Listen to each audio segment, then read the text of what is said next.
Oke. Nah, jadi apa namanya, tugas-tugas itu kalau di kelas tatap muka kan hari itu selesai ya. Kalau di kelas menggunakan blended begini, kalian punya waktu 1 minggu untuk melihat lagi. Jadi artinya kelasnya sebetulnya tidak hanya formal pas tatap muka begini, tapi kelasnya juga bisa berjalan seminggu. Misalnya ketika kalian mengerjakan tugas pas hari Rabu, lupa kemarin ini apa ya, kalian bisa mengulang lagi, karena semua rekaman kuliah ini akan saya taruh juga di YouTube. Jadi di LMS, jadi kalian nanti bisa melihat rekaman kuliah kita hari ini di LMS. Jadi yang lupa-lupa bisa nonton lagi, bisa ikut kuliah lagi. Atau yang hari ini misalnya lagi ngantuk, baru bangun kan jam 8 pagi ini pas masih pada ngantuk, ketiduran pas mendengarkan saya mengajar, nanti bisa putar sendiri rekaman dari kuliah ini, diputar lagi di apa namanya, di waktu-waktu yang lain. Oke, kemudian ini kita masuk ke ini ya, ke topik kita. Nanti di dalam kelas ini ada waktu-waktu untuk breakout, artinya kalian nanti akan dibagi dalam grup-grup, kemudian berdiskusi di grup-grup tersebut melalui online juga. Nanti saya ngatur secara random, kemudian nanti setelah itu kalian kembali lagi untuk ketemu lagi di kelas ini. Atau kadang-kadang dari breakout ya selesai ya kalian langsung bubar gitu ya. Jadi karena itu perhatikan, jadi ada aktivitas-aktivitas yang kalian nanti harus lakukan. Oke, kita masuk dulu dari definisi ICT itu apa sih gitu. Information Communication Technology itu apa ya? Banyak orang ngomong ICT atau mungkin teknologi informasi dan komunikasi ya. Ada yang malah salah mengindonesiakan, misalnya mengindonesiakan dengan informasi dan komunikasi teknologi, salah itu ya. Yang benar kalau bahasa Indonesia adalah teknologi, informasi, dan komunikasi. Nah, kalau kita bicara ICT atau IT, secara pendeknya lebih pendek lagi namanya IT, kenapa? Karena komunikasi dengan informasi sekarang menjadi satu. Kalau zaman dulu, komunikasi itu terpisah menggunakan telepon gitu ya, mungkin, atau kalian masih ngalami nggak, waktu kecil ada telepon rumah yang diputar begitu, itu namanya telekomunikasi. Itu kerjanya Telkom dulu. Kemudian kalau kita bicara teknologi informasi, itu bicara komputer. Zaman dulu antara komputer hanya dipakai untuk mengolah data, tidak bisa dipakai untuk komunikasi. Tapi kemudian terjadi merging, terjadi penyatuan antara teknologi informasi dengan teknologi komunikasi menjadi satu, itulah yang kita kenal sekarang, sehingga kita bisa berkomunikasi menggunakan komputer. Komputer bukan sekedar alat untuk pengolahan data, tapi komputer juga alat bisa digunakan untuk komunikasi. Kemudian komputer mulai dari zaman dulu besarnya segede ruangan sampai sekarang bisa segenggaman tangan begini, kecil begini. Yang namanya HP ini sebenarnya ada komputernya, ada prosesornya, ada memorinya. Jadi komputer yang sangat kecil. Nah, karena itu kalau kita bicara information technology itu adalah istilah umum yang meliputi semua teknologi yang digunakan untuk memproduksi, mengolah, menyimpan, mengkomunikasikan, dan menyebarkan informasi. Nah, jadi artinya kita bicara bukan sekedar komputer saja, tapi semua teknologi yang digunakan untuk memproduksi informasi. Karena itu telepon seluler itu masuk ke dalam IT. Kalau kalian punya jam ini Apple Watch gitu ya, Apple Watch itu jam sekarang kan modelnya smartwatch ya. Itu juga masuk ke dalam IT. Kenapa? Karena dia menyimpan informasi tentang kesehatan kita, informasi tentang olahraga yang kita lakukan, informasi berapa lama kita tidur dan sebagainya. Sehingga sekarang itu yang namanya IT itu menjadi sangat luas. Hampir semua aspek itu berkaitan dengan IT. Nanti kita lihat beberapa contoh-contoh di belakang ya. Nah, jadi IT itu menyatukan antara komputer, penghitungan, komputasi, dengan teknologi komunikasi sehingga bisa mengolah bukan hanya data, bukan hanya teks, bukan hanya angka, tapi juga bisa suara dan juga bisa video.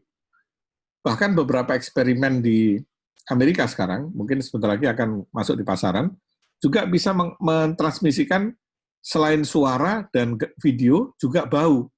Nah, jadi nanti jangan kaget 5 tahun yang akan datang kalau kita kuliah online gini, Yang masih belum mandi itu baunya kecium dari tempat saya.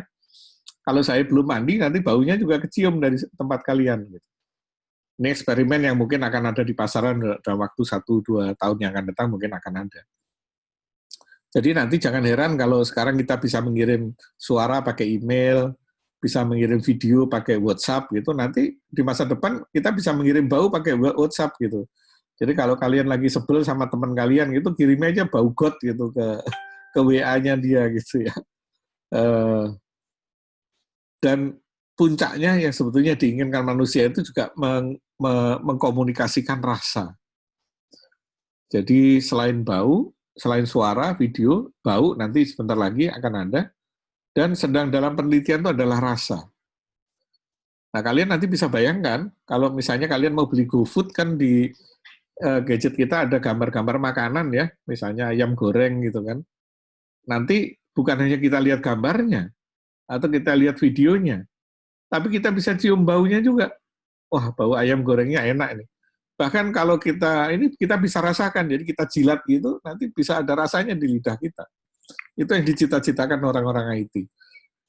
Saya nggak tahu nanti apakah kalian, mungkin nanti kalian ketika sudah lulus, sudah bekerja, barangkali 10 tahun yang akan datang, atau 15 tahun yang akan datang, bisa diwujudkan itu rasa. Nah, kebayang kan, kalau nanti ada teman kita ulang tahun, biasanya kita kirimi gambar kue, kan cuma gambarnya saja. Nanti ada gambarnya, ada rasa, ada baunya, tapi kalau dijilat ada rasanya juga. Gitu. Nah, ini adalah IT masa depan ya. Nah, jadi dengan demikian kita bicara IT itu meliputi semua aspek, mulai dari PC, kemudian telepon, kemudian televisi, TV, itu bagian dari IT juga. Kemudian peralatan-peralatan rumah tangga, misalnya kulkas, kemudian microwave, oven, dan yang lain-lain. Ya, hampir semua peralatan masuk ke sana. Ya. Nah, kemudian kalau kita bicara kemudian ICT, jadi kalau itu tadi IT ya, kalau ICT itu adalah bagaimana menggunakan semua peralatan telekomunikasi yang berbeda-beda digunakan untuk melakukan hal-hal yang tadi. Oke, nah sekarang seperti apa IT zaman sekarang ya? Jadi IT sekarang itu begitu maju luar biasa. Kenapa? Karena ada ledakan dari teknologi digital. Jadi kemajuan IT itu didorong karena kemajuan teknologi digital. Saya nggak tahu, kalian masih kecil dulu mungkin ingat kalau pakai HP itu Nokia 3310 itu masih ada yang ingat nggak? Yang cowok-cowok itu mungkin pakai Engage gitu ya. Jadi bandingkan sekarang dengan handphone kalian sekarang, jauh sekali kemajuannya, berbedanya luar biasa ya. Kalau zaman dulu telepon seluler itu hitam putih, sekarang berwarna, bahkan bisa diprogram dan yang lain-lain. Yang kedua adalah misalnya dari sisi Dari sisi internet misalnya. Zaman dulu kalau kita pakai internet harus pakai kabel, mungkin kalian masih ingat ya namanya Telkomnet instan dulu, zaman dulu ya. Terus pakai kabel, pakai apalagi ya, harus setting macam-macam ya. Ini saya unmute yang nanti mau bicara langsung di unmute sendiri. Tapi yang tidak bicara tolong dimatikan mikrofonnya.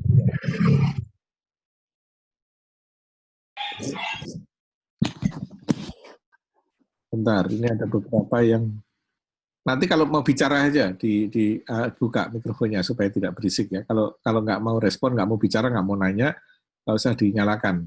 Kalau sudah selesai dimatikan lagi ya. Kita harus berlatih ya, kalian sebagai anak muda harus berlatih bagaimana menggunakan Vicon, bukan sekedar bisa pakai softwarenya, tapi tahu kapan harus menyalakan mikrofon dan kapan mematikan. Oke, jadi zaman dulu kalian masih ingat kalau pakai internet terus pakai kabel dicolok-colok ya, setting-setting susah gitu, pakai modem yang bunyinya gitu ya, kemudian pakai Telkomnet instan gitu ya. Sekarang tiba-tiba kita bisa berinternet sambil bergerak. Tidak perlu lagi menggunakan kabel. Kita bisa menggunakan udara untuk koneksi. Dan macam-macam ya. Artinya kemajuan-kemajuan yang dulu tidak pernah kita bayangkan itu betul-betul menjadi kenyataan. 10 tahun yang lalu atau 15 tahun yang lalu kalian nggak pernah bisa membayangkan adanya tablet, komputer berbentuk tablet yang pakai tangan disentuh-sentuh gitu. Karena zaman dulu komputer ya harus ada layar, ada keyboard gitu ya. Tapi sekarang kita bisa melihat tablet ada di mana-mana. Nah, artinya apa? Pemakaian teknologi digital ini menjadi sangat pervasif. Pervasif itu artinya merasuk ke semua bidang. Jadi kalau dulu itu komputer itu hanya ada di laptop, ya sekarang ada di laptop dan ada di HP, ada di game konsol, ada di pemain MP3 player misalnya, ada bahkan di jam tangan, di segala macam. Waktu saya ke Amerika tahun yang lalu bahkan baju ini juga bisa dikendalikan oleh komputer, warnanya bisa di-set, bisa diatur dengan komputer. Jadi pemakaian teknologi digital itu hampir semua bidang, bahkan kehidupan kita sehari-hari sekarang tidak lepas dari teknologi digital. Coba bayangkan kalau tidak ada teknologi digital, kalian tidak bisa itu belanja ke Shopee, atau ke Blibli, atau Tokopedia. Tidak mungkin kalian bisa pesan makanan lewat GoFood. Tidak bisa kalian mungkin mengirim barang lewat GoSend. Itu adalah kemajuan teknologi digital yang masuk ke semua bidang. Nah, pusat dari semua kemajuan itu adalah internet. Jadi internet menjadi pusat dari segala macam kemajuan yang kita kenal sekarang ini. Dengan adanya internet, maka dengan demikian kalian mungkin berbisnis, kalian mungkin pesan makanan, kalian bisa memesan hotel, kalian bisa transfer uang, bisa transaksi, semuanya menggunakan jaringan internet. Jadi kalau kalian pakai mobile banking misalnya, itu adalah internet, lewat internet. Semua lewat internet. Nah, nanti ada bagian khusus ketika kita bicara internet, itu ada internet yang kita bisa lihat, ya. Itu namanya ClearNet, itu yang kita lihat, kalian bisa search pakai Google itu. Tapi ada namanya dark web atau darknet, itu internet gelap yang kalian rata-rata nggak bisa masuk, kecuali orang-orang tertentu yang punya kemampuan bisa masuk ke sana. Itu dark web atau dark internet, itulah tempat, mungkin kalian pernah mendengar ada orang jual beli akunnya Tokopedia, itu ditawarkan di sana, itu ada di sana. Termasuk jaringan ATM, kemudian jaringan seluler itu menggunakan darknet ini, atau internet yang tidak ada lampunya, gelap gitu ya. Dan ternyata internet yang kita lihat ini, yang kalian rasakan gede banget ya, kalian nge-search pakai Google, kayaknya internet tuh wah besar sekali, meliputi seluruh dunia. Itu ternyata hanya 5%. Yang 95% adalah dark internet atau internet gelap. Itu jumlahnya 95%. Jadi kalian bisa bayangkan ya, yang kita lihat ini segini banyak saja baru 5%. Nah, nanti kita waktu bicara security khusus lah, saya perkenalkan namanya dark web ini. Tapi saya hanya mengingatkan saja, kalau kalian tidak punya kemampuan khusus, jangan masuk ke sana, karena begitu kalian masuk, dalam waktu tidak lebih dari 3 detik, HP atau laptop kalian kalau tidak diproteksi sudah akan dijebol oleh hacker. Kenapa? Di sana ada ribuan hacker yang tiap hari memonitor, kalau ada orang baru langsung diserang. Gitu ya. Belum lagi kena virus dan sebagainya. Jadi ada teknik tertentu agar itu tidak terjadi ya. Nah, intinya kita kembali ke sini, inilah IT zaman sekarang. Nah, IT zaman sekarang itu merupakan konvergensi atau penyatuan antara komputer dengan komunikasi. Makanya dikenal ada 2C, 2P di dalam dunia IT sekarang. 2C ini singkatan dari pertama konvergensi, jadi artinya telepon, kalau di zaman dulu telepon seluler ya telepon saja, seperti kalian tadi, saya ingatkan kalau yang pernah pakai Nokia 3310 misalnya, itu hanya bisa telepon saja. Tapi sekarang antara telepon dengan komputer menyatu, jadi dari sisi yang komputer menyatu, akhirnya komputer ya telepon bisa dipakai untuk komunikasi seperti ini. Telepon juga komputer, setiap Android kita itu adalah sebuah komputer pakai operating system namanya Android atau pakai iOS ya. Jadi konvergensi. C yang kedua adalah kolaborasi. Jadi dengan adanya penyatuan komunikasi dengan komputer, maka memungkinkan kita kolaborasi. Jadi bentuk-bentuk kolaborasi misalnya paling gampang adalah media sosial. Ketika kalian posting sesuatu di Facebook misalnya, ada yang komentar, ada yang nanggapi, ada yang kritik, atau di WA group kita bisa diskusi, di Instagram kalian bisa menyampaikan sesuatu, bisa dikomen, kita bisa membuat video conference seperti ini, itu adalah kolaborasi. Jadi kerjasama yang dimungkinkan tanpa perlu tatap muka. Kalau zaman dulu yang namanya kerjasama itu harus tatap muka. Kalian mungkin masih ingat waktu kecil ada namanya, kalau kelompok belajar kalian harus pergi ke rumah teman, ya belajar sama-sama di situ, nongkrong gitu.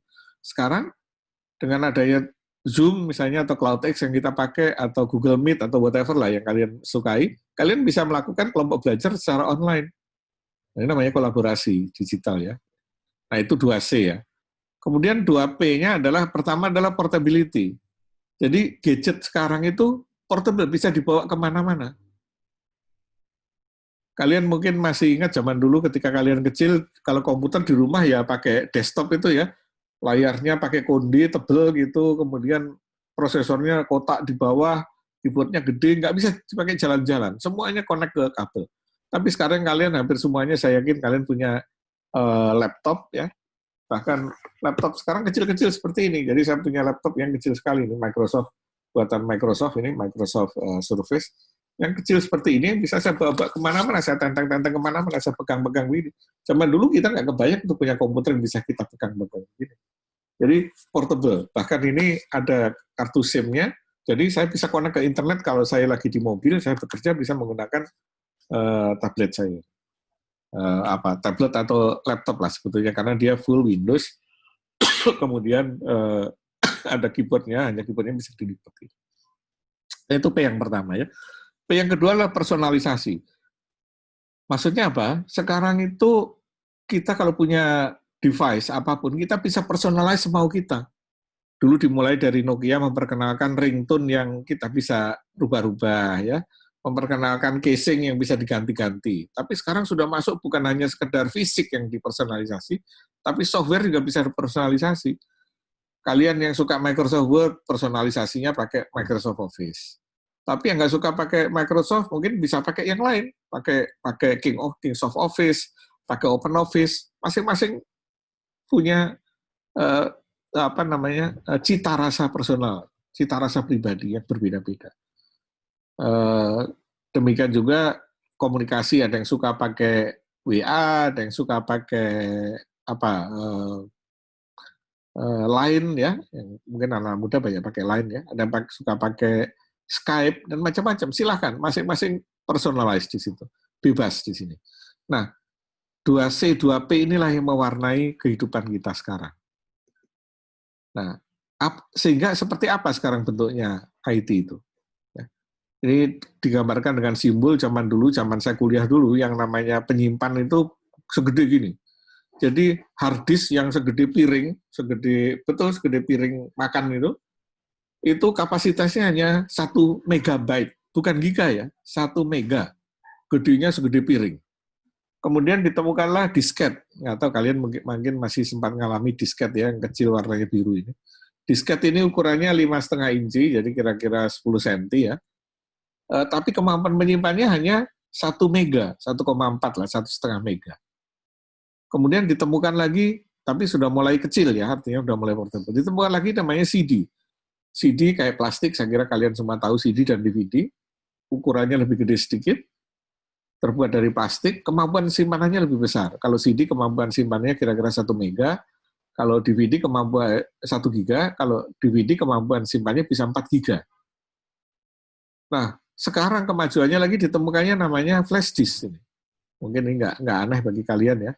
USB flash ini, yang sekarang bisa sampai 2 tera. Bendanya kecil, saya punya flash disk mana ya? Ini contohnya, misalnya ada yang berbentuk seperti kartu seperti ini, yang berbentuk seperti kartu seperti ini, yang nanti kita bisa buka gitu, kita colokkan ke komputer, ini kapasitasnya 2 tera. Benda sekecil ini, yang bisa saya kantongi sebesar kredit kartu. Nah, artinya penyimpanan itu menjadi besar, dan ke depan bahkan diperkirakan kita tidak perlu flash disk lagi, nanti kita lihat di belakangnya. Nah, kenapa ini bisa terjadi kemajuan seperti ini? Karena kita mengalami yang namanya disrupsi. Jadi disrupsi ini adalah ada 12 macam disrupsi yang terjadi. Disrupsi yang pertama adalah ditemukannya mobile internet. Jadi tadi saya sudah cerita, zaman dulu kalau kita pakai internet itu harus diam di satu tempat, tidak bisa bergerak gitu ya. Kemudian sekarang ditemukannya mobile internet. Kemudian ada beberapa yang lain ya, kita lihat satu persatu ya. Mobile internet adalah temuan pertama. Nah, kemajuan teknologi mobile internet sekarang masuk ke namanya generasi kelima atau 5G. Generasi kelima ini adalah generasi, kalau dulu generasi pertama itu hanya bisa nelpon. Jadi telepon zaman dulu waktu masih zaman Ericsson, zaman Motorola itu hanya bisa pakai nelpon. Jadi telepon seluler itu hanya bisa pakai nelpon. SMS saja belum bisa. Nah, tetapi kemudian masuk generasi kedua, bisa dipakai nelpon dan dipakai SMS. Itulah generasi mungkin yang kalian sudah pernah lihat waktu kecil, namanya Nokia 3310 dan yang lain-lain lah ya. Bisa nelpon, bisa SMS. Itu generasi kedua atau 2G. Kemudian ditemukan generasi ketiga, 3G. 3G itu adalah telepon yang bisa nelpon, bisa SMS, tapi juga bisa data. Tapi datanya kecepatannya rendah. Nah, itu era-era BlackBerry itu. Mungkin kalau kalian pernah ngalami era BlackBerry dulu, sudah bisa data, karena BlackBerry itu lewat jalur data ya. Tapi hanya dipakai teks. Kalau mau ngirim video atau gambar, lambatnya luar biasa. Itu generasi ketiga. Nah, sekarang kita masuk ke generasi keempat. Generasi keempat yang kita pakai sekarang 4G, yang kalian mungkin lihat di simbol di carrier HP kalian. Ada 4G gitu. Apa itu 4G? 4G itu adalah generasi keempat, di mana bisa digunakan untuk telepon, bisa dipakai SMS, bisa pakai data, tapi datanya bukan sekedar data sederhana, tapi datanya bisa multimedia. Karena itulah kalian bisa nonton YouTube, bisa nonton Netflix, bahkan menggunakan HP kalian. Kenapa? Karena kecepatannya sudah cukup tinggi, yaitu mencapai kira-kira 4-7 mega, 4-7 megabit per second. Jadi kalau kalian langganan internet kecepatan 10 mega, itu kira-kira sama dengan langganan telepon seluler. Kecepatannya sama seperti itu. Nah, kita sekarang masuk ke era baru namanya era 5G, era generasi kelima. Era generasi kelima ini Indonesia sendiri sebetulnya kalau tidak ada COVID ini, sebetulnya bulan Oktober nanti sudah kita jaringan Telkom lah paling tidak, itu sudah pakai 5G. Tapi di luar negeri, di Korea Selatan, di Amerika, di Spanyol itu sudah banyak dan beberapa negara lain sudah menggunakan 5G. Apa itu 5G? Di 5G itu kecepatannya 100 kali lebih cepat dibandingkan 4G. Nah, untuk membayangkan 100 kali itu, kan kalian susah ya membayangkan 100 kali itu lebih cepat seperti apa ya. Bayangannya kira-kira begini, kalau kalian download lagu, lagu yang kalian sukai lah, lagu anak muda lah, terserah ya. Coba saya tes ini, lewat chat, jawabnya lewat chat. Lagu yang kalian paling suka apa? Coba ada yang jawab lewat chat. Lagu apa yang kalian suka? One Direction, Didi Kempot, ya oke. Lagunya si Samuel ya, lagu Didi Kempot lah misalnya, lagu Ambiar ya, lagu Ambiar atau lagu Pamer Bojo ya. Kalau kita download MP3-nya, itu perlu waktu 2 menit kira-kira. Satu lagu, kalau pakai HP ya, kalau pakai internet rumah lain ya. Kalau pakai HP makan waktu kira-kira 2 menit. Nah, nanti dengan 5G, itu hanya 1 detik. Artinya apa? Begitu kita tekan enter, langsung lagu itu sudah terdownload, saking cepatnya. Kenapa? Karena dia 100 kali lebih cepat dibandingkan dengan 5G. Terbayang ya? Kalau kita download film Full HD, film yang paling top apa sekarang ya? Film yang kalian nonton di Netflix atau di mana? Film Harry Potter lah ya, paling gampang ya, pasti pada suka ya, pada seneng ya nonton film Harry Potter. Kalau kita download film Harry Potter dengan menggunakan 4G yang kita sekarang itu kalau filmnya Full HD, itu makan waktu kira-kira 2 jam kita download. Lama, karena besar kan, kalau Full HD kan besar.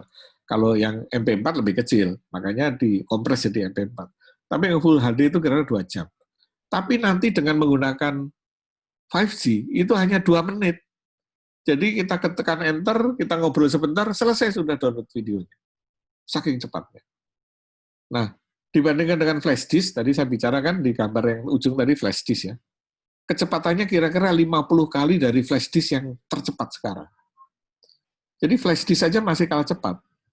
Kenapa? Karena 5G itu 50 kali lebih cepat daripada flash disk. Yang paling lambat, bukan paling cepat. Tapi 20 kali lebih cepat dari flash disk yang paling cepat. Jadi kalau kalian beli flash disk yang ultra high capacity, kemudian ada kodenya UHS 10, itu paling cepat sekarang. Nah, 5G itu kira-kira 20 kali lebih cepat dari flash disk. Artinya apa? Ke depan nanti nggak ada lagi cerita orang bawa flash disk. Semua data disimpan aja di Google Drive atau di Dropbox gitu. Kenapa? Karena waktu download dari Google Drive atau dari Dropbox itu lebih cepat dibandingkan kalau kita download atau copy dari flash disk. Nah, jadi sudah kecepatannya sangat tinggi. Ini yang pertama ya. Yang kedua adalah bandwidth-nya lebar. Bandwidth-nya lebar artinya apa? Pada saat yang sama, bisa banyak orang sekaligus bisa berkomunikasi.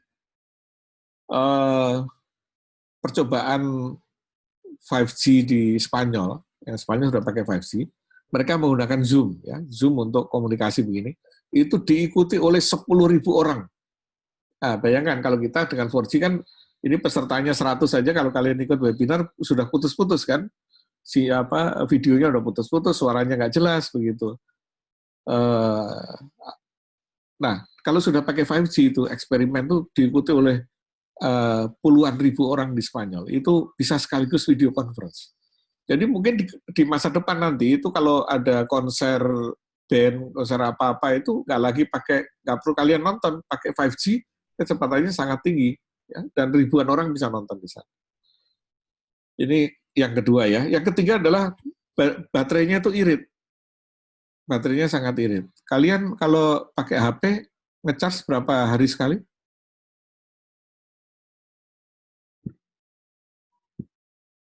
Berapa hari sekali ngecas? Sehari 2 kali? Ya, oke. Okay. Oh, sehari 5 kali, boros amat ya. Oke, yang paling irit sehari sekali. Yang paling irit ya, paling irit itu sehari sekali. Tiap hari kita cas. Tapi nanti kalau sudah 5G, itu kita ngecasnya itu hanya sebulan sekali. Kenapa? Baterainya itu sangat irit. Pemakaian baterainya sangat sedikit. Jadi bisa dibayangkan kalian suatu saat karena jarang-jarang ngecas bisa lupa itu karena sebulan sekali baru ngecas gitu. Bahkan beberapa produsen seperti Huawei gitu misalnya contohnya, Huawei itu sudah punya prototip telepon HP yang baterainya itu habisnya 5 tahun sekali. Jadi ngecasnya 5 tahun sekali gitu. Kalian beli sekarang 5 tahun yang akan datang baru ngecas, artinya malah nggak perlu charger. Kenapa? Kalau sudah 5 tahun kan HP-nya udah kuno, udah rusak, dibuang aja, beli baru aja. Ngapain 5 tahun dicas segala, tinggal dibuang aja. Nah, artinya apa? Energi juga sangat efisien.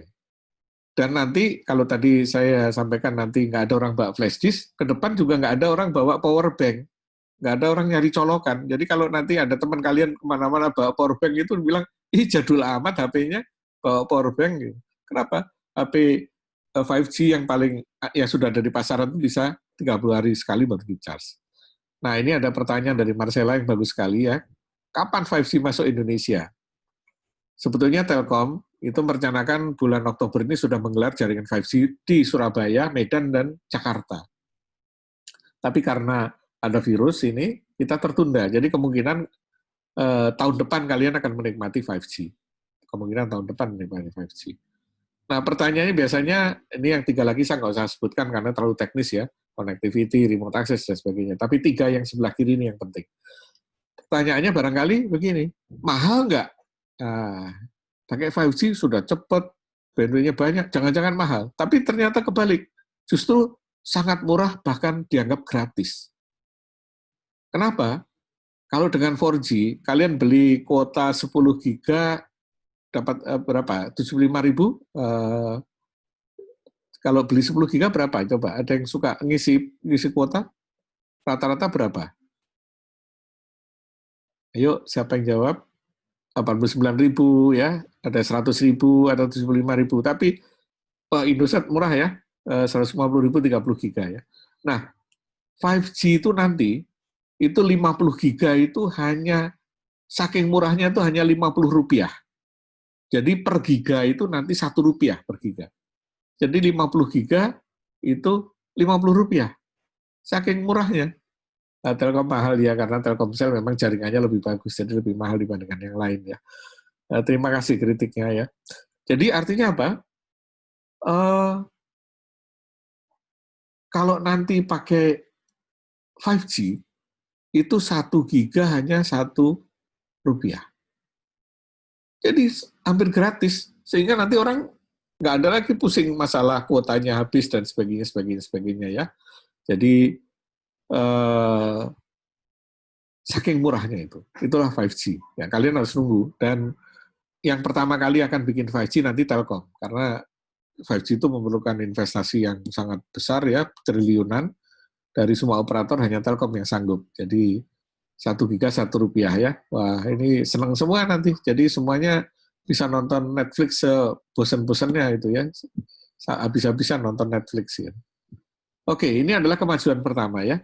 Kemajuan kedua apa? Kemajuan kedua adalah karena kecepatan internet sangat tinggi, jadi makin banyak koneksi. Ini maksudnya contohnya begini, zaman dulu itu rata-rata satu orang itu hanya punya satu device yang connect ke internet. Sekarang itu rata-rata di Indonesia, itu rata-rata satu orang tuh punya 3 device connect ke internet. Ada HP yang connect ke internet, ada laptop connect ke internet, mungkin ada smartwatch atau benda yang lain yang connect ke internet. Bahkan ada yang banyak lebih dari 3. Ya, kalian coba hitung saja, masing-masing kalian itu benda yang connect ke internet ada berapa. Jadi nanti kita akan masuk ke dunia yang namanya hyper-connected. Jadi semua benda nanti itu connect ke internet. Bukan sekedar HP, bukan sekedar laptop, bukan sekedar jam, tapi nanti kulkas, lampu, dan yang lainnya itu connect ke internet. Di rumah saya, misalnya saya punya robot di rumah ya. Robotnya dipakai untuk ngepel. Robot buatan Xiaomi. Mungkin kalian bisa beli, itu murah kok robot untuk ngepel itu ya. Karena di rumah saya nggak ada pembantu, jadi saya beli robot untuk ngepel. Itu robot untuk ngepel tuh harganya cuma sekitar 2,5 juta ya. Tiap hari kerjaannya ngepel rumah saya. Tapi connect-nya ke internet. Jadi saya perintahnya dari mana-mana, dia bisa melihat peta rumah saya, kemudian dia ngepel rumah saya. Kemudian di rumah saya juga punya lampu yang connect ke internet. Jadi saya bisa kendalikan dari jauh. Saya punya AC connect ke internet. Jadi artinya apa? Itu namanya smart home ya. Jadi nanti kita akan bicara satu topik khusus smart home, di mana di dalam smart home itu semua bendanya nanti nyambung ke internet dan kita bisa kendalikan dari jauh dengan menggunakan internet juga. Jadi bahkan nanti mobil-mobil ke depan juga sudah banyak connect internet dipakai untuk sekarang misalnya untuk navigasi yang paling banyak ya. Kalau kalian punya mobil tertentu kan ada navigasinya pakai GPS. Ya kita navigasi bisa pakai Google Map yang ada di HP kita, tapi ada beberapa mobil yang sudah di dashboard-nya itu ada alat navigasi yang connect ke internet sehingga dia bisa kita gunakan untuk navigasi. Artinya apa? Ke depan itu kita masuk ke dunia yang hyper-connected seperti ini. Ini yang pertama ya. Yang kedua, saya agak percepat ya karena waktunya sudah tinggal sedikit lagi. Makin banyak pekerjaan yang diotomasikan, digantikan dengan mesin. Jadi dikatakan bahwa pekerjaan-pekerjaan manusia itu akan banyak digantikan oleh mesin. Misalnya sopir, akuntan, dan yang lain-lain akan banyak digantikan oleh mesin. Ini contoh bagaimana di Amerika itu kantor pengacara menggunakan mesin, menggunakan software untuk membuat pembelaan. Ini film, ya meskipun ini film khayalan ya, bagaimana operasi masa depan tidak lagi menggunakan dokter manusia, tapi dilakukan oleh mesin semua, oleh robot yang melakukan proses operasi dan proses penyembuhan dari seorang pasien. Ya. Nah, jadi dikatakan oleh seorang ilmuwan, seorang profesor ahli robotik, mengatakan bahwa suatu saat kemampuan manusia itu bukanlah batas akhir dari kemampuan mesin. Jadi kita akan bisa membuat mesin yang bisa melebihi kemampuan manusia. Dan itu sudah terbukti. Ada robot yang kalau misalnya masuk ke memadamkan api, manusia nggak kuat di sana karena panas ya. Robot dia tahan panas. Robot dia tahan banting, ya mungkin banyak video-video tentang robot di YouTube itu yang robot dipukul di segala macam, dia tidak, karena dari besi badannya ya, dia memiliki kemampuan lebih dari manusia, bahkan kemampuan pikirannya bisa lebih dari manusia. Jadi itu namanya artificial intelligence, itu adalah khusus bidang IT yang mempelajari bagaimana membuat benda-benda termasuk komputer itu cerdas, bahkan bisa berpikir. Nah, Profesor Ilah ini mengatakan bahwa suatu saat itu kemampuan manusia itu akan dikalahkan oleh robot. Misalnya sebagai contoh begini, ada sebuah alat yang bisa menerjemahkan suara dari satu bahasa ke bahasa. Kita lihat video. Mise will start your trip more easily. Mise is not only a smartwatch translation machine. It is beautiful, light, and portable. It will refresh your understanding of the world and enrich your imagination of exotic travel. Hello，嗨，这是你第一次来中国吗 Is this your first time to China? ？Yes, actually China is more beautiful than I imagined. 中国比我想象的更美丽。中国的女孩更漂亮。 The girl in China is more beautiful. Really? Actually I'm dating one. 实际上，我正与一个女孩约会。不错嘛，小伙子。 Jadi bisa dibayangkan sekarang bukan hanya teks yang bisa diterjemahkan di alat tadi, tapi suara juga bisa diterjemahkan. Bahkan alat itu, ini ada di, alatnya bukan khayalan nih, kalian bisa beli di Lazada, Tokopedia, itu namanya Instant Translator ya, mereknya macam-macam ya, penerjemah instan, itu bisa menerjemahkan suara. Jadi kalau kalian nanti suatu saat mau berlibur, kalau sudah nggak ada virus, mau berlibur ke Tiongkok, nggak perlu belajar bahasa Mandarin. Tinggal ngomong saja, pakai bahasa Indonesia, nanti oleh alat tadi diterjemahkan dalam bahasa Mandarin, dalam bentuk suara. Kalau orangnya menjawab dalam bahasa Mandarin, kita nggak ngerti, oleh alat tadi diterjemahkan dalam bahasa Indonesia. Alat yang bisa 5 bahasa itu harganya murah, hanya 700.000 kalau nggak salah, itu bisa bahasa Inggris, Jerman, Itali, Mandarin, Jepang, gitu kalau nggak salah ya. 5 atau 7 bahasa ya. Kalau yang bahasanya lebih banyak lagi itu saja lebih mahal. Kalau kalian nggak mau beli alatnya, kalian bisa download softwarenya. Jadi di Google Play atau di App Store itu ada Microsoft Translator. Coba kalian nanti download Microsoft Translator, dia bisa menerjemahkan suara, tapi bahasanya kita download, kita modul-modul bahasanya kita download. Jadi yang beragama Islam misalnya mau umroh gitu ya, tinggal download bahasa Arab dan bahasa Indonesia gitu. Jadi kita ngomong bahasa Indonesia, oleh alat tadi disuarakan dalam bahasa Arab. Orang Arabnya ngomong bahasa Arab, oleh alat tadi disuarakan dalam bahasa Indonesia. Itu softwarenya gratis lagi ya. Jadi boleh dicoba, nanti silakan pada download Translator buatan Microsoft. Jadi makanya namanya Microsoft Translator. Ya. Microsoft saya kira tahu semua ya, nggak usah saya eja ya. Translator itu penerjemah ya, udah tahu semua saya kira, nggak usah saya eja. Nah, di sana ada bahasa macam-macam, ada ratusan bahasa yang kita bisa download. Nah, jadi artinya apa? Alat tuh bukan sekedar bisa melakukan pekerjaan tadi ngepel dan sebagainya, nyalain lampu, matiin lampu, tapi juga mulai bisa berpikir. Menerjemahkan bahasa itu kan berpikir, bukan sekedar kata demi kata penerjemahannya itu. Kalau zaman dulu ada Google Translate itu kan terjemahkan kata demi kata bentuknya teks ya, makanya bahasa Inggrisnya kacau balau. Tapi ini suara yang diterjemahkan, bukan ketikan. Tapi kita ngomong dalam bahasa kita diterjemahkan ke bahasa yang lain. Begitu hebatnya ya. Nah, yang berikutnya kehebatan ini bukan sekedar dalam sisi bahasa, bahkan mengambil keputusan. Salah satu venture capital di Hong Kong itu, dia punya anggota direksi, ya, 5 orang anggota direkturnya ada 5. 1 dari 5 itu bukan manusia, 1 dari 5 itu adalah komputer. Jadi ada direksi yang bentuknya komputer, bentuknya robot. Yang lainnya manusia, yang ini robot. Kenapa? Dia punya kemampuan menghitung lebih cepat, punya kemampuan menganalisa. Kan manusia itu kan kalah kalau lawan komputer, kalau disuruh menghitung. Lebih pintar komputer kan. Nah, makanya diangkatlah satu robot jadi anggota dari direksi di venture capital di Hong Kong.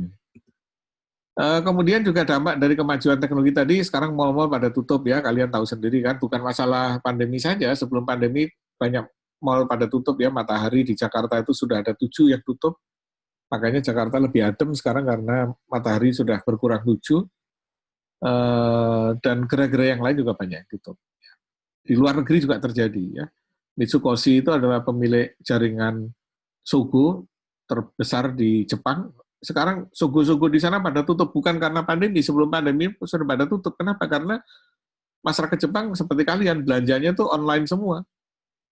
Jadi nggak lagi. Jadi kalau datang ke mall itu bukan untuk belanja, datang ke mall untuk makan-makan, untuk ketemu teman, nongkrong, ya, ngeceng gitu kan. Tapi bukan untuk belanja. Akibatnya mallnya pada tutup. Di Amerika juga demikian.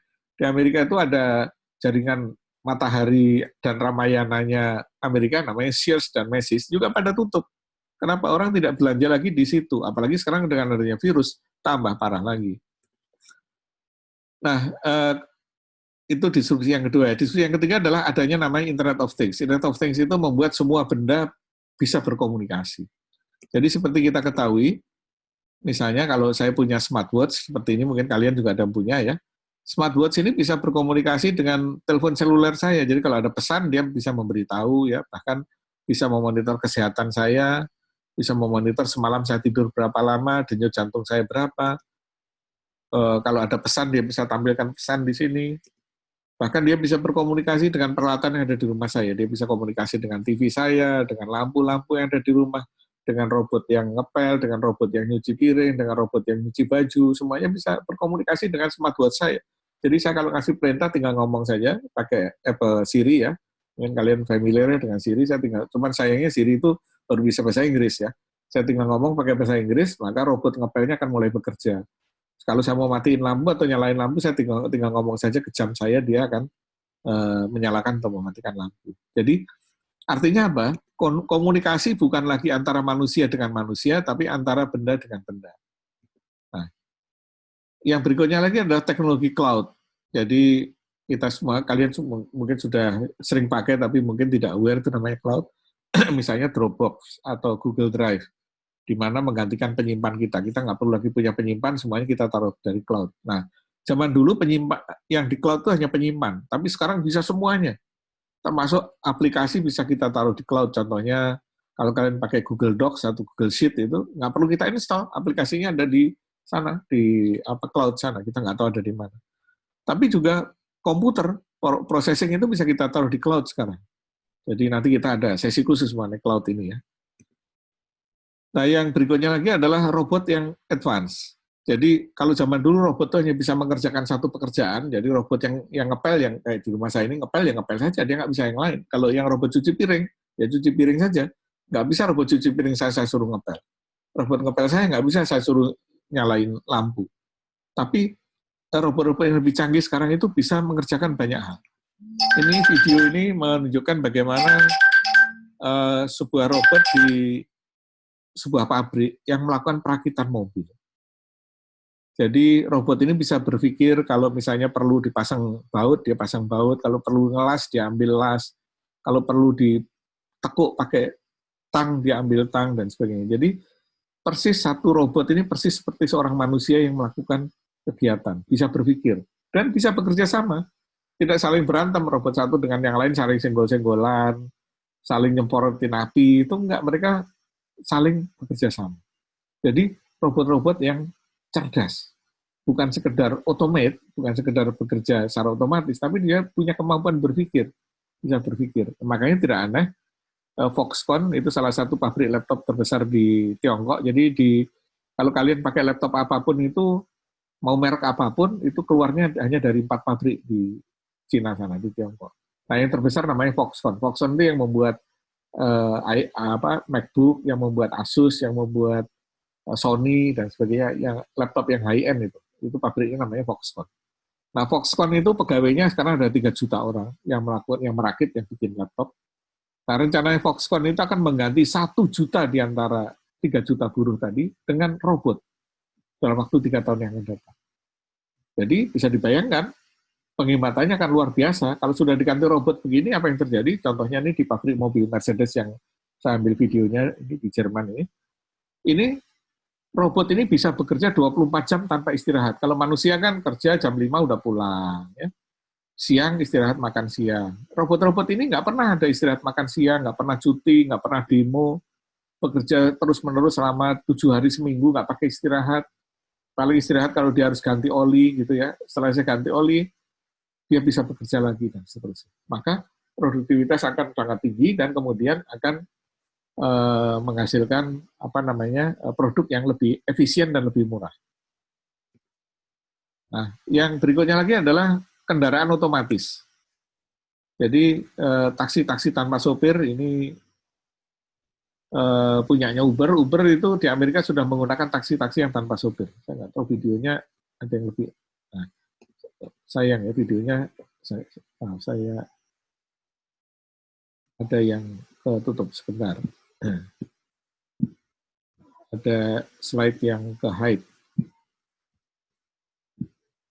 Oke. Jadi ini adalah video dari kendaraan-kendaraan tanpa sopir. Yang di atas itu adalah traktor-traktor tanpa operator, dia bisa mengelola sebuah gudang. Sedangkan yang di bawah itu adalah taksi yang nggak pakai sopir, taksi Uber di luar negeri nggak pakai sopir begini. Jadi kita lihat di tempat kemudinya nggak ada orang, cuma ada penumpang saja. Nah, tapi dia bisa mengemudikan kalau dia harus belok-belok, harus ngerem-ngerem dan seterusnya. Nah, ini sudah mulai banyak digunakan di luar negeri ya, terutama mobil-mobil buatan Tesla dan Google itu sudah banyak menggunakan tanpa sopir lagi.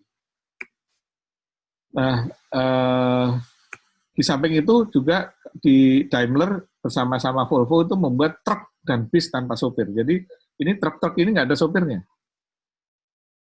Ada yang jaga saja, tapi dia tidak perlu pegang kemudi, dia bisa chatting, bisa ngobrol gitu.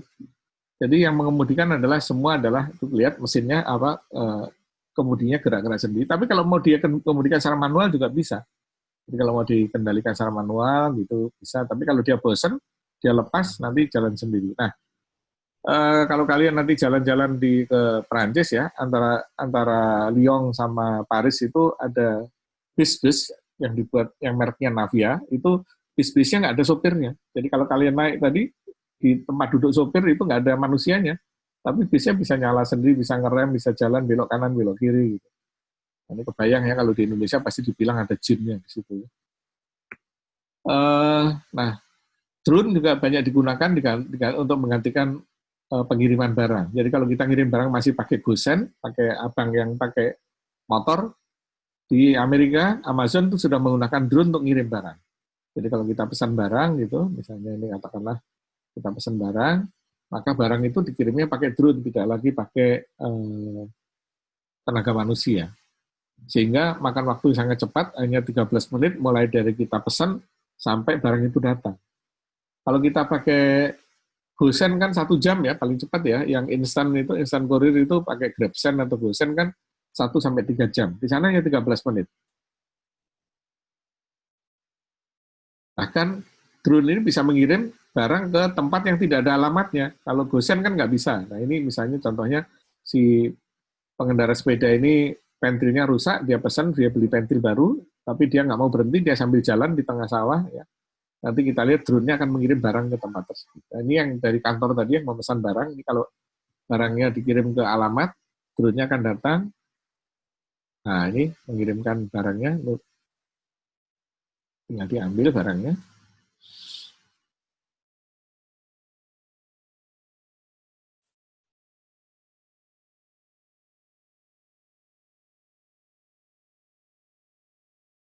Nah, bagaimana kalau kita mesen di tengah jalan? Nah, ini tadi yang pengemudi sepeda tadi, drone-nya mendeteksi lokasi GPS dari HP kita, kemudian dari lokasi GPS itulah dia kemudian mendeteksi dan mengirimkan produknya ke tempat lokasi GPS kita. Jadi kita bisa mengirimkan barang tanpa perlu ada alamat. Nah, bayangkan kalau kita pakai Gosen nggak bisa. Inilah kemajuan teknologi drone di Amerika ya, menggantikan fungsi manusia tadi.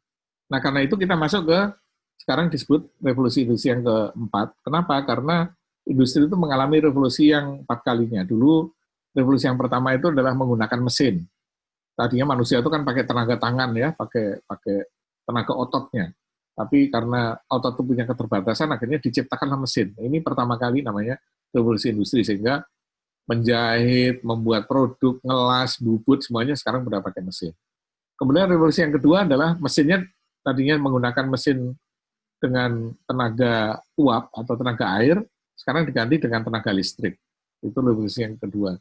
Revolusi yang ketiga adalah mesin-mesinnya mulai bisa diprogram, meskipun hanya mengerjakan satu pekerjaan saja. Nah ini sekarang kita sedang ada di era itu, revolusi yang ketiga. Yang keempat adalah ketika mesin-mesinnya itu pintar, cerdas. Jadi contohnya yang robot di pabrik Daimler tadi, bisa berpikir, bisa menganalisa, jadi persis seperti manusia, hanya dia lebih kuat, badannya lebih kuat. Nah, mungkin kalian sering lihat lah di film-film robot, bagaimana robot punya pikiran, misalnya di Terminator ya, robot punya pikiran, bahkan punya perasaan, bisa takut, bisa melawan, bisa marah gitu ya. Nah, ini adalah revolusi yang keempat tuh nanti akan seperti itu. Nah, Bagaimana Pak pengaruhnya dengan branding? Kan kalian kan sekolahnya branding. Apa sih Pak urusannya lagi dengan branding? Jadi ketika kita bicara branding, semua teknologi itu akan mempengaruhi mulai dari industri, farmasi, tourism, perbankan, logistik. Maka mau tidak mau akan branding juga akan berpengaruh. Jadi ketika contohnya zaman dulu ya, orang kalau beli baju itu mengandalkan merek. Pokoknya kalau mereknya ngetop, mau bayar mahal juga mau. Karena brandnya ada di merek gitu. Tapi sekarang di antara kalian mungkin sudah jarang lagi mengutamakan merek. Yang penting adalah nyaman, bisa dipakai, enak gitu ya. Sehingga memerlukan branding yang berbeda di era yang sekarang. Belum lagi yang kedua adalah maraknya media sosial. Mendorong kita menggunakan teknik-teknik promosi yang berbeda. Jadi mungkin kalian mendengar ya, sekarang MNC itu menggugat YouTube. Kenapa? Karena sebetulnya bukan apa-apa, TV sekarang kalah dengan YouTube. Anak muda sekarang lebih banyak nonton YouTube, iklan sehingga iklan banyak di sana, akhirnya TV-TV itu pada mati. Karena itulah mereka, kalau kalian baca di koran-koran ya, MNC Group itu menggugat YouTube, menggugat YouTuber, menggugat media sosial, untuk ditutup gitu ya. Ini sebetulnya berlawanan dengan ini ya, dengan kemauan kita semua. Kita kan justru maunya media sosial ya. Tapi mereka menuntut agar ditutup. Kenapa? Sebenarnya karena mereka mati, karena tidak dapat iklan lagi. YouTuber kayak, mungkin ada yang tahu ya, Atta Halilintar dan grupnya, dan saudara-saudaranya, grup geng Halilintar ini, itu penghasilannya 1 bulan bisa miliaran. Kenapa? Karena kalau dia ngomong apa, dia mereview satu produk, itu saja, yang nonton itu jutaan orang. Makanya iklan ada di sana. Sementara TV ditinggalkan, makin jarang di antara kita nonton TV. Mungkin kalian juga hampir jarang saya kira nonton TV. Punya TV di rumah, pakai nonton Netflix. Nonton berita itu udah males, kita berita dengar dari WA saja. Nah, inilah yang kemudian memerlukan strategi branding yang berbeda yang kita bahas menjadi topik utama kita nanti ke depan, yaitu kenapa? Karena di sini ada media, ada sosial media, ya, ada konten, kita bicara konten, bagaimana kemudian kita ada namanya search engine, bagaimana kalau kita cari produk kita itu kalau di Google muncul paling atas. Misalnya universitas, bagaimana caranya agar Prastia Mulia itu ketika muncul paling atas. Kenapa? Karena ada psikologi dari para pencari data itu 5 teratas itu biasanya yang diklik. Ya, sama dengan kalian kalau mencari nama saya Marsudi Wahyu Kesworo, kalian Google gitu, pasti yang cenderung kita klik adalah yang pertama, kedua, ketiga, paling banyak 5. Kalau udah di bawah-bawah kita biasanya sudah males. Nah, itu namanya search engine optimization. Sangat teknis, tapi nanti saya nggak akan sampaikan teknisnya, tapi kalian nanti bisa minta, yang penting kalian tahu sehingga bisa minta dari teman-teman dari software engineering untuk membantu untuk membuat search engine optimization. Kemudian yang berikutnya adalah cyber security. Nah, kalian mungkin tahu ya, beberapa waktu yang lalu Telkomsel digugat oleh Dhani Sirgar karena datanya terbuka untuk umum, dibocorkan misalnya. Padahal sebenarnya tidak dibocorkan, ada petugas yang nakal membocorkan data. Tapi itu namanya cyber security. Jadi ketika semua kita menggunakan IT, bagaimana misalnya kan sekarang kalian sering baca misalnya terjadi SIM swap, ketika kalian punya kartu tiba-tiba ada orang lain yang datang ke operator mengatakan HP kalian hilang terus minta kartu baru dengan nomor kalian, maka dia bisa menguasai semua transaksi perbankan dan kemudian menguras uang kita, pembajakan WhatsApp dan yang lain-lain ya mungkin sudah populer ya, atau Facebook, bagaimana akun Facebook kita di hijack gitu. Kebetulan saya pakar cyber security, jadi kalau ada yang tahun yang lalu nonton sidang Mahkamah Konstitusi, saya jadi saksi ahli KPU ya untuk bicara mengenai sistem IT-nya KPU karena bidang saya security. Jadi kalau ada yang mau belajar cara jebol Facebook mantannya gitu karena mau nggak bisa move on dari mantannya, nanti tanya sama saya gimana caranya ya supaya kita bisa, mantan kita yang akunnya di lock kita nggak bisa, yang harusnya nggak bisa baca, kita tetap bisa stalking gitu, kita bisa nonton gitu, bisa monitor ya. Kemudian yang berikutnya adalah digital marketer. Sekarang itu marketing semua dilakukan dengan media digital. Bukan hanya marketing tapi juga rekrutmen tenaga kerja. Sekarang sudah banyak menggunakan digital juga dan yang lain-lain. Nah, artinya apa? Artinya branding ke depan itu, disebut branding 4.0 itu harus mulai memahami soal bagaimana teknologi ini digunakan. Kalian tidak perlu jadi pakar IT, tidak perlu. Karena yang pakar IT biar saja teman-teman di software engineering. Tapi kalian tahu sehingga bisa nyuruh mereka bikin apa. Kalian tahu kegunaannya. Jadi ibaratnya begini, kalian nggak perlu tahu cara bikin mobil, tapi kalian bisa mengendari mobil, itu kan sudah terjadi dalam kehidupan kita sehari-hari. Kalian bukan ahli yang bikin laptop, tapi kalian bisa membuat laptop. Nah, kira-kira seperti itu nanti. Jadi branding nanti arahnya bukan IT yang teknis, yang kalian bikin begini ini enggak, tapi lebih kepada bagaimana kalian tahu memanfaatkan itu semua. Nah, kenapa ini penting? Karena kalau kita lihat ya, bagaimana perkembangan internet di Indonesia, ya, dari 200, sekarang ini penduduk Indonesia ada 272 juta, dari 172 juta ini yang menggunakan media sosial ada 160 juta. Artinya apa? Lebih dari separuh orang Indonesia itu ada di media sosial. Lebih dari separuh dari orang Indonesia itu punya internet. Dan yang menarik adalah jumlah telepon seluler itu lebih banyak daripada jumlah penduduk Indonesia. Jumlah penduduknya 272 juta, jumlah HP kita itu ada 338 juta. Artinya apa? Satu orang rata-rata punya 1,5 HP.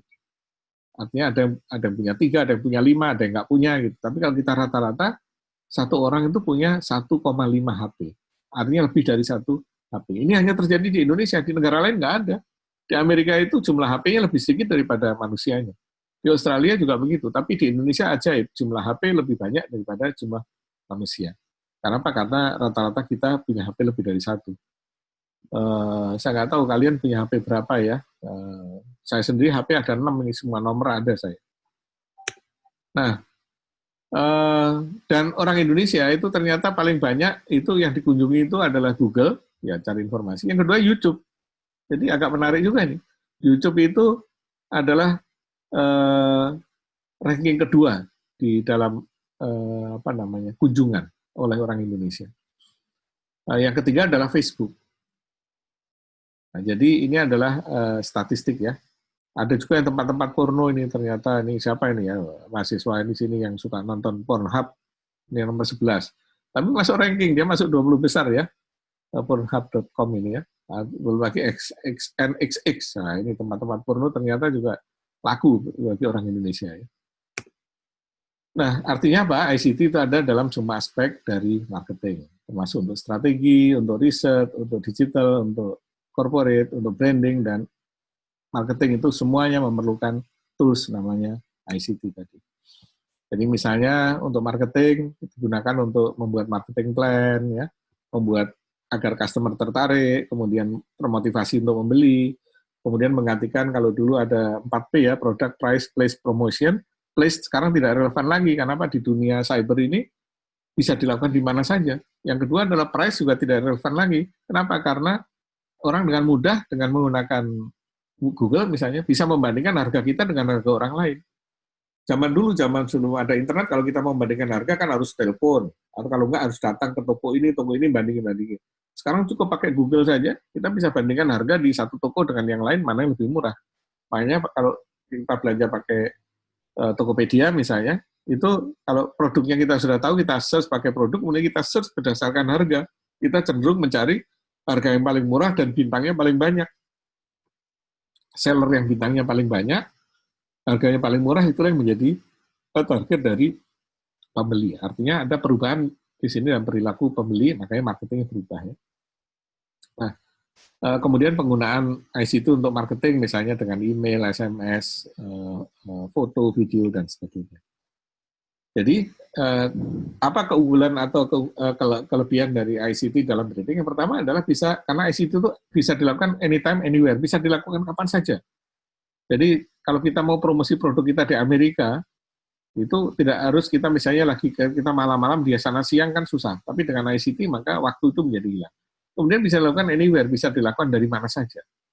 Bahkan sekarang banyak anak-anak muda yang kerjanya itu nggak punya kantor, kerjanya di co-working space. Artinya kantornya di mana saja, kantornya ya laptopnya dia itu kantornya. Bisa kerja di mana saja. Kerja untuk perusahaan Amerika di Indonesia juga bisa. Seperti contohnya sekarang kalian belajar di Prasetya Mulia tapi belajar dari rumah masing-masing. Itu anywhere ya. Kemudian murah. Yang ketiga adalah bisa membangun relationship lebih banyak. Kenapa? Karena dengan ICT sekaligus kita bisa sebarkan informasi ke banyak hal. Kalau kita menyebarkan brosur lewat koran atau lewat cetak dikirim lewat pos, itu sudah mahal, jangkauannya sedikit. Tapi kalau kita pakai email, langsung bisa jutaan orang kita bisa kirim email. Dan yang keempat adalah cepat, karena begitu kita enter langsung informasi itu tersebar di mana-mana. Nah, ini yang menyebabkan akhirnya terjadi perubahan di dalam orang membeli. Kalau zaman dulu orang kalau beli itu nonton TV iklan berdasarkan iklan di TV atau brosur ya, di sebelah kiri ini, yang sebelah kiri ini, dari iklan TV atau brosur. Kalau sekarang lihatnya apa? Dari Google, dari YouTube, dari LinkedIn, dari media sosial. Jadi makin banyak orang menggunakan media sosial di sini untuk membeli. Kalau zaman dulu menggunakan lihat nonton di TV, iklan di TV, baru kita beli, atau kalau enggak iklan di koran atau brosur kita beli. Tapi sekarang bergeser ke. Nah, artinya apa? Brand itu berubah. Brand itu siapa? Brand itu apa yang dikatakan oleh Google kepada tentang diri kita. Kalau Google mengatakan diri kita jelek, maka brand kita juga jelek gitu. Jadi mengukur brand itu tinggal kita search di Google saja.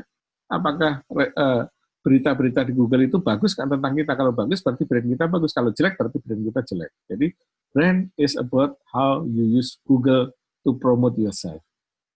Ini ada perubahan yang luar biasa besar ya.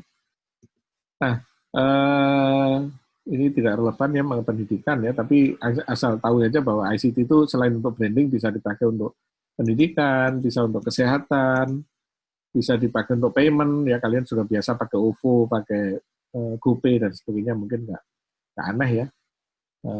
Kemudian dipakai untuk sharing ekonomi, contohnya Gojek itu adalah bagaimana, atau Grab itu ada mobil yang daripada nganggur cuma dipakai untuk ngantor ke kantor, pulang sore-sore jemput ya, siangnya dipakai bersama untuk dipelopori oleh Uber.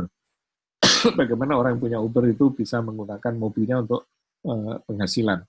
Kemudian Airbnb juga menggunakan, kalau kita di rumah punya kamar yang kosong, daripada kosong kita jadikan homestay di sana melalui Airbnb. Mungkin kalian udah biasa lah ya. Bisa dipakai untuk leisure, misalnya untuk permainan, untuk game, yang paling populer, pasti kalian banyak pakai game ya, untuk santai ya. Dipakai untuk film, bagaimana mengedit film sehingga ya efeknya itu jadi bagus. Kalau film zaman dulu kan efeknya jelek banget, kalau sekarang kan efeknya sangat real. Misalnya kalian nonton Endgame itu ya, itu seolah-olah real, atau nonton Doctor Strange, bagaimana dia pindah satu ke tempat lain, itu seolah-olah nyata. Gitu.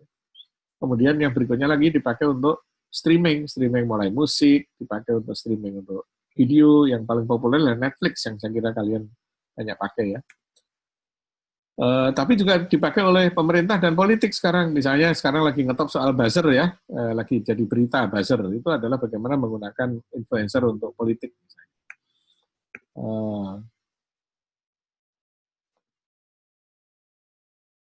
Saya kira itu kuliah dari kita hari ini. Jadi sebelum kita akhiri, ada yang mau ditanyakan? Silahkan, mikrofonnya bisa di-unmute kalau ada yang mau ditanyakan. Udah ngantuk ya ini?